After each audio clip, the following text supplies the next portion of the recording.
korang, hari ni Wan nak tunjuk untuk kita orang punya khemah waterproof tau. Kita ada 3 beres instance tau. Tapi yang Wan nak tunjuk sekarang, kita nak tunjuk untuk yang warna black dan warna blue tau. So korang boleh tengok video ni sampai habis tau. Yang tengah Wan duduk sekarang ni adalah untuk warna black tau. Untuk warna black, dia punya panjang dia adalah 200 cm dan dia punya kelebaran adalah 150 cm saja tau.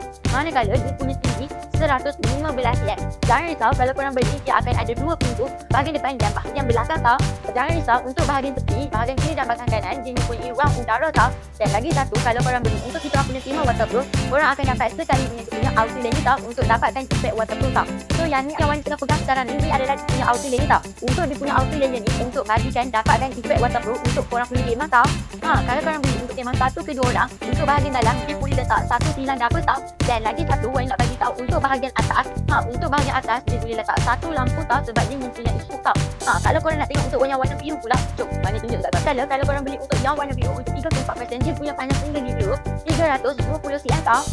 Untuk kita orang punya khemah, dia punya kelebaran dia adalah 210 cm dan tinggi dia adalah 145 cm sahaja tau. Jangan risau kalau korang beli untuk kita orang punya khemah untuk 3 ke 4 person untuk warna biru, dia mempunyai tingkap di bahagian kiri dan bahagian kanan tau.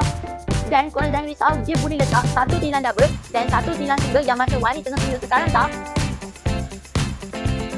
Jangan risau kalau korang beli untuk bahagian pintu, dia mempunyai half DC yang macam Wan tengah tunjuk sekarang tau. Dan jangan risau kalau korang beli untuk kita orang punya khemah, antara lantai dengan pintu dia memang sangat-sangat tinggi tau. So ayak dia tak akan masuk dalam korang punya khemah. Jangan risau kalau korang beli, dia akan ada satu hook dekat bahagian dalam khemah, so korang boleh letak lampu tau. Dan lagi satu Wan nak bagi tahu, kalau korang beli untuk kita orang punya khemah, dia mempunyai satu living room untuk bahagian depan tau. So kalau siapa yang kat sini yang berminat untuk kita orang punya khemah waterproof, korang boleh dapatkan sekarang dekat Beg Kuning tau. Dan kalau korang nak tengok untuk saiz yang paling besar, korang komen dekat bawah, nanti kita tunjuk dekat korang.